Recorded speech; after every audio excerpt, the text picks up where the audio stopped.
제46장.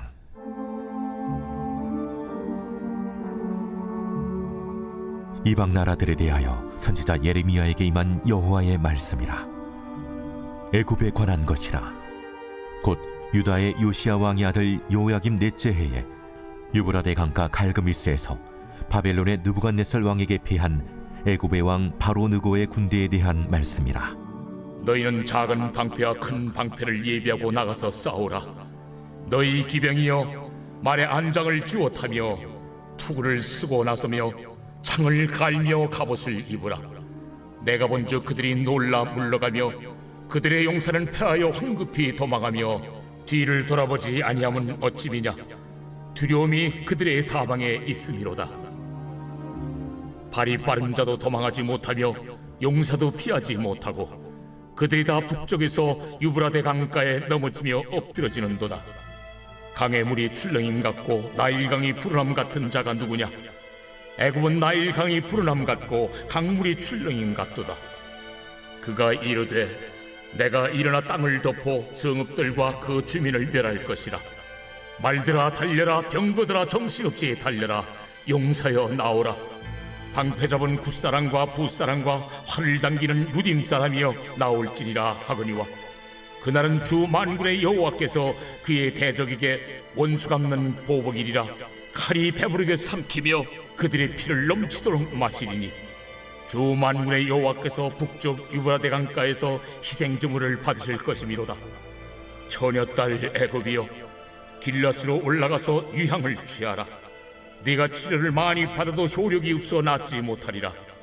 네 수치가 나라들에 들렸고 네 부르짖음은 땅에 가득하였나니 용사가 용사에게 걸려 넘어져 둘이 함께 엎드려졌습니다. 사랑하는 크스칸 여러분, 좋은 아침입니다. 12월 9일 매일 말씀 나누도록 하겠습니다. 오늘 본문은 예레미야 46장 1절부터 12절까지 말씀입니다. 오늘 본문인 46장부터 51장까지는 이방 민족들에 대한 하나님의 심판의 말씀이 담겨져 있습니다. 그래서 오늘 1절 보니까요, 이방 나라들에 대하여 선지자 예레미야에게 임한 여호와의 말씀이라. 오늘 이 1절이 46장부터 51장까지의 표제와 같은 그런 말씀인 것이죠. 그래서 2절부터 보니까 이제 오늘 말씀은 이제 애굽에 관한 말씀입니다. 애굽에 관한 것이라 라고 되어 있죠. 그래서 요시야 왕의 아들 여호야김 넷째 해에 오늘 말씀이 언제를 배경으로 하고 있는가, 그것을 말씀해 주고 있는 것입니다. 그러니까 여호야김 넷째 해, 이것은 BC 605년을 이야기합니다. 605년에 이제 넷째 해가 되는 것이죠. 지금이 이제 어느 때인가를 좀 생각해 봐야 되는데요. 우리가 그 전까지 나눴던 이제 그 요하난이 남유다 백성들, 남아있는 백성들을 데리고 애굽으로 들어가서 예레미야가 계속 그들 향해서 돌아오라고 이야기했던 그때가 언제 있는가 하면 그때는 BC 580년입니다. BC 580년인데 다시 지금 우리가 읽는 성경은 그 장수가 더 지나가고 있지만 이제 46장으로 넘어왔지만 사실 이 46장의 이 배경은 더 과거로 돌아가는 것이죠. BC 605년, 약 한 15년 전으로 거슬러 올라간 것입니다. 그래서 학자들에 의하면 이 내용이 언제 이어지는가 하면 25장 13절 25장 13절 뒤에 오늘 이 46장이 이어지게 되는 것이다 라고 이야기합니다. 그러니까 지금 이 시대의 배경이 다시 과거로, 우리가 지난 주에 나눴던 그 말씀보다 더 과거의 시점으로 돌아간다 라는 그 배경을 가지고 있습니다. 그때 BC 605년 여호야김 넷째 해에 어떠한 일이 있었는가 하면 갈그미스에서 전투가 있었습니다. 이 성경 1동학교 들으셨던 분들 기억나시죠? 갈그미스 전투. 사모님께서 굉장히 좀 중요하게 말씀하셨던 그 전투입니다. 이 전투가 왜 중요한가 하면 이 갈그미스 전투를 기점으로 해서 이제 바벨론이 이 땅을 전부를 이제 장악하게 되는 바벨론의 패권이 바벨론에게 그 패권이 넘어가게 되는 그 시점이 바로 이 갈그미스 전투인 것이죠. 그 전까지는 이제 아수르 또 애굽 이들이 굉장히 좀 세력이 컸었는데 이 갈그미스 전투를 계기로 해서 이제 바벨론의 세력이 점점 더 커지게 되는 그런 기점이 되는 것입니다. 그래서 갈그미스에서 바벨론의 느부갓네살 왕에게 패한 애굽의 왕 바로 느고의 군대에 대한 말씀이라. 애굽이 여기서 패하게 되는 것이죠. 그래서 3절 보니까 너희는 작은 방패와 큰 방패를 예비하고 나가서 싸우라. 4절입니다. 너희 기병이여 말에 한 장을 지어 타며 투구를 쓰고 나서며 창을 갈며 갑옷을 입으라. 이 3절과 4절 오늘 말씀만 보면은 이게 누가 한 말씀인지 알 수가 없습니다. 하나님께서 하신 말씀인지 애굽 군대 장관이 한 말인지 알 수 없는데 학자들에 따라서 또 이야기도 좀 다릅니다. 이것은 애굽의 장교들이 외친 것이다. 애굽의 장교들이 이제 전투를 나가면서 그들 군대들에게 했던 말이다. 아니면 이것은 하나님께서 그들에게 뭐 그렇게 말씀하신 것이다.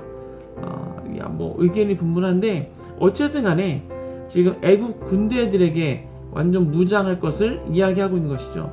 싸우러 나가기 위해서 작은 방패, 큰 방패, 그리고 말에 안장을 지우고 또 투구를 쓰고 창을 갈고 또 갑옷을 입고, 그러니까 할 수 있는 대로 모든 군사적인 그 준비, 모든 무기를 다 갖추어서 나가 싸워라 라는 것입니다. 그렇게 싸우라는 이유 무엇입니까? 5절에 나오죠. 하나님께서 본즉 그들이 놀라 물러가고 그들의 용사는 패하고 황급히 도망하고 뒤를 돌아보지 아니하면 어찌미냐. 그 두려움이 그들의 사방에 있다. 발이 빠른 자도 도망가지 못하고 용사도 피하지 못한다. 그래서 유브라데 강가에 넘어지며 엎드려졌다. 그렇게 완전 무장을 하고 모든 무기, 모든 것을 다 동원해서 나아가 싸웠는데 그들의 결과는 완전한 패배인 것이죠. 다 물러가게 되고 패하게 되고 도망가게 되고 두려움이 그들 사방에 다 덮치게 되고 다 그 강가에 넘어지며 엎드려졌다. 넘어지고 엎드려졌다는 것은 그걸 다 죽임을 당했다는 것이죠. 일어나지 못하고 다 거기서 다 쓰러져 죽었다는 것입니다. 그래서 그 모습이 그 강의 물이 출렁임 같다. 나일강이 불어남 같다라고 이야기합니다. 하나님께서 그들을 다 덮치셨다는 것이죠. 강이 범람해서 그 마을을 다 덮쳐버린 것처럼 그 군대가 다 덮친 것처럼 다 쓰러졌다라는 것입니다. 그리고 9절에 보니까 방패 잡은 구스 사람, 그리고 붓 사람, 또 활을 당기는 루딘 사람이여 나올지니라. 구스 사람, 구스 사람은 그 애굽의 남쪽에 거주했던 구스 자손들이 거주했던 그 사람들을 이야기합니다. 또 붓 사람, 붓의 후손이 살던 지역을 이야기하죠. 지금의 리비아 지역입니다. 그리고 루딤 사람, 루딤 역시 그 애굽의 영향권 아래에 있었던 그런 아프리카의 한 지역을 이야기합니다. 그러니까 지금 이들은 애굽이 고용한 용병들을 이야기합니다. 자신들의 군대와 더불어서 이 용병까지도 다 동원해서 그들이 싸웠지만 결과는 완전한 패배였다는 것이죠. 다 그 강가에 다 넘어지고 쓰러졌다는 것입니다. 왜 그렇습니까? 10절에 그날은 주 만군의 여호와께서 그의 대적에게 원수 갚는 보복일이라. 칼이 배가 부르게 삼키며 그들의 피를 넘치도록 마시리니 주 만군의 여호와께서 북쪽 유브라데 강가에서 희생 제물을 받으실 것이미로다. 하나님께서 이 날, 이 전투의 날, 이 날을 원수 갚는 보복일로 정하셨기 때문입니다. 그들의 대적에게 그렇게 정하셨다는 것이죠. 그들을 애굽을 이야기하는 것이죠. 왜 이들이 애굽이 하나님 보시기에 원수가 되는 것입니까? 바로 이 전투가 있기 4년 전, 4년 전에 어떠한 일이 있었는가 하면 요시아가 애굽에게 죽습니다. 애굽이 이렇게 위로 올라왔을 때 그것을 이제 그 요시아가 나가서 싸웠는데 거기서 죽임을 당하죠. 그것에 대한 원수 보복, 그 대적에 대해서 원수 갚는 날 보복일로 정하셨다는 것이죠. 그래서 애굽이 망하게 되는 그런 날로 정하셨다는 것입니다. 그러면서 11절에 처녀딸 애굽이여 길앗으로 올라가서 유향을 취하라. 내가 치료를 많이 받아도 효력 없어 낫지 못하리라.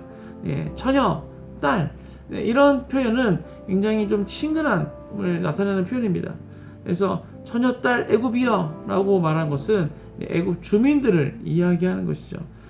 길앗으로 올라가서 유향을 취하라. 길앗에 유향이 있었던 것이죠. 아주 효과가 좋은. 근데 그것을 취하여서 바른다 할지라도 그 효력이 없을 것이다.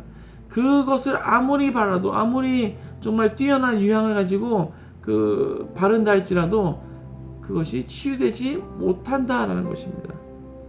그리고 내 수치가 나라들에 들렸고 내 부르짖음은 땅에 가득하였나니 용사가 용사에게 걸려 넘어져 둘이 함께 엎드려졌습니다.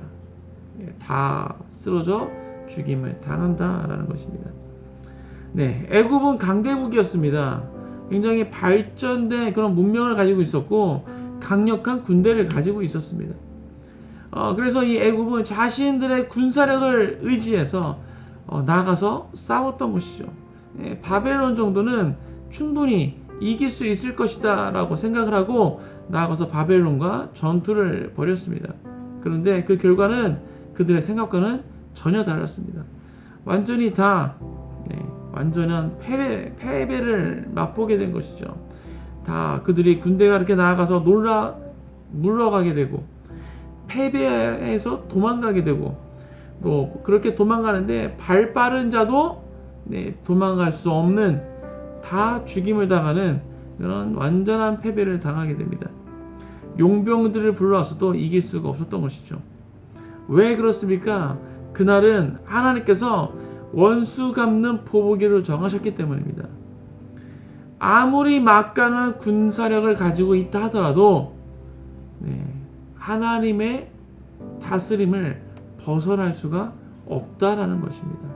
하나님께서 그 모든 것을 주관하고 계시기 때문에 애굽의 군대가 아무리 뛰어나고 아무리 그 군사력이 강하다 할지라도 그것은 이유가 되지 않는다라는 것입니다. 그들의 생각대로 그들의 뜻대로 되지 않는다라는 것입니다. 그들이 아무리 길앗으로 올라가서 유향을 가져다가 바른다 할지라도 그들이 회복되지 못한다라는 것이죠. 그 상처가 치유되지 못한다는 것입니다. 왜냐하면 하나님께서 보복일을 정하셨기 때문입니다. 하나님께서 다스리시기 때문인 것이죠. 사랑하는 그리스도 여러분, 하나님의 다스림 앞에 그 어떠한 것도 그것을 넘어설 수는 없습니다. 환경이 아무리 우리가 눈에 보기에 그래 보인다 할지라도 그것은 하나님의 다스림을 벗어날 수 없다라는 것입니다. 우리의 삶 가운데 어떠한 환경 가운데 놓여 계십니까? 지금 내가 처한 이 상황, 정말 눈으로 보기에는 넘어설 수 없는 상황. 정말 출애굽 당시 이스라엘 백성들이 처했던 상황처럼 앞에는 건널 수 없는 바다가 있고 뒤에는 적군들이 쫓아오는 그런 막다른 골목에 처한 그런 상황이다 할지라도 하나님의 다스림 앞에는 그것이 문제가 되지 않는다라는 것입니다. 반드시 하나님께서 그 바다를 건너게 하신다라는 것이죠. 바다를 갈라서 건너게 하시던, 바다 위를 걸어서 건너게 하시던 하나님께서는 어떻게 해서든 하나님의 그 뜻을 이루어 가신다는 것입니다. 오늘 하루 우리가 이 믿음을 가지고 나아가시길 주님의 이름으로 축복합니다. 지금 내가 처한 상황 누가 봐도 정말 해결할 수 없는 이것은 어떻게 길을 찾을 수 없는 그런 상황이다 할지라도 하나님께서 그 길을 내셔서 우리를 그 길로 걸어가게 하실 줄 믿습니다. 이러한 믿음을 가지고 오늘 하루를 나아가시길, 오늘 하루도 주 앞에 더 나아가시길, 주를 신뢰함으로 오늘도 승리하시길 주님의 이름으로 축복합니다. 함께 기도하겠습니다. 하나님 감사합니다. 오늘 하나님께서 이방 나라들에 대해서 또 심판의 말씀을 하셨습니다. 오늘 특별히 애굽에 대해서 말씀하셨는데 이들이 자신들의 군사력을 믿고 갈그미스에서 바벨론과 전투를 펼쳤습니다. 군사력, 정말 막강한 군사력을 가지고 있었지만 그들은 이곳에서 완전한 패배를 맛보았습니다. 이유는 하나님께서 그들에 대해서 보복의 날로 정하셨기 때문입니다. 하나님, 이 세상에 펼쳐지는 그 환경들, 일어나고 있는 일들, 그 모든 것 하나님의 다스림을 벗어날 수가 없습니다. 이 세상을 창조하신 하나님께서 지금도 그 모든 것을 다스리고 계시기 때문에 그것을 넘어서 이루어질 수는 없는 것입니다. 우리가 이것을 정말 믿음을 가지고 확신을 가지고 신뢰함으로 나아가기 원합니다. 하나님의 다스림을 믿음으로 나아갑니다. 하나님께서 정말 지금도 내 삶을 주관하고 계심을 믿음으로 반응하며 나아갑니다. 주님, 환경에 무릎 꿇지 않게 하시고 환경으로 인하여서 포기하지 않게 하시고 정말 그 모든 것을 다스리고 계시는 하나님을 신뢰함으로 오늘도 승리하여 나아갈 수 있도록 주님 함께하여 주옵소서. 감사합니다. 이 모든 말씀 예수 그리스도의 이름으로 기도했습니다. 아멘.